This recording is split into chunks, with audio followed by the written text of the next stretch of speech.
ലോകത്തെ തന്നെ ഏറ്റവും സമാധാനപ്രിയരായ മനുഷ്യരുടെ കൂട്ടായ്മയാണ് വാസ്തവത്തിൽ ഇസ്കോൺ. 1968 ഭക്തി വേദാന്ത സ്വാമി എന്ന ഹിന്ദു പുരോഹിതൻ അമേരിക്കയിൽ ആരംഭിച്ചതായിരുന്നു ഇസ്കോൺ എന്ന ഹിന്ദു വൈഷ്ണവ പ്രസ്ഥാനം. ഹരേ കൃഷ്ണ പ്രസ്ഥാനം എന്നാണ് അത് അറിയപ്പെട്ടിരുന്നത്. ഹിന്ദു ദൈവങ്ങളിൽ ഏറ്റവും ഉയർന്നത് കൃഷ്ണനാണ്. കൃഷ്ണന്റെ ജീവിതമാണ് എല്ലാ ഹിന്ദുക്കളും മാതൃകയായി പഠിക്കേണ്ടത് എന്ന് വിശ്വസിക്കുന്ന പ്രസ്ഥാനമാണ് ഇസ്കോൺ. വിദ്യാസമ്പന്നരും സമ്പന്നരുമായ ആളുകളാണ് ഭൂരിഭാഗവും അതിന്റെ അംഗങ്ങൾ. 10 ലക്ഷത്തിലധികം അംഗങ്ങൾ ലോകമെമ്പാടുമായി ഇസ്കോണുണ്ട്. സായിപ്പുമാരും മദാമുമാരും അടക്കം പാശ്ചാത്യ രാജ്യങ്ങളിൽ അനേകം പേർ ഇതിൽ അംഗത്വം എടുത്തിട്ടുണ്ട്. സ്നേഹമാണ് അതിന്റെ മുഖമുദ്ര.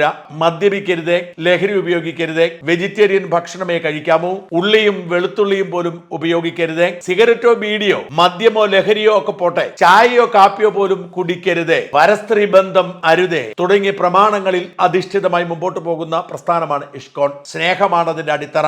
ഗീതയാണ് അതിന്റെ വേദഗ്രന്ഥം. ഗീത പഠിപ്പിക്കുക, പ്രചരിപ്പിക്കുക, ഗീതയിലെ സ്നേഹത്തിന്റെ സന്ദേശം ലോകത്തിന്റെ സന്ദേശമാക്കി മാറ്റുക എന്ന തരത്തിൽ പ്രവർത്തിക്കുന്ന സംഘടനയാണ്. മറ്റെല്ലാ മതസംഘടനകളെയും പോലെ തന്നെ കുട്ടിപ്പീഡനമടക്കമുള്ള പല വിവാദങ്ങളും പല കാലത്തും ഉണ്ടായിട്ടുണ്ടെങ്കിലും ലോകം മുഴുവൻ ആദരിക്കപ്പെടുന്ന ഒരു സമൂഹമാണ് ഇസ്കോണിന്റേത്. ആ ഇസ്കോൺ ഇന്നേ വരെ ഒരു കലാപത്തിനോ ബഹളത്തിനോ ക്രിമിനൽ കുറ്റകൃത്യത്തിനോ കൂട്ടുനിന്നതായി ആരും ഒരിടത്തും പറഞ്ഞിട്ടില്ല.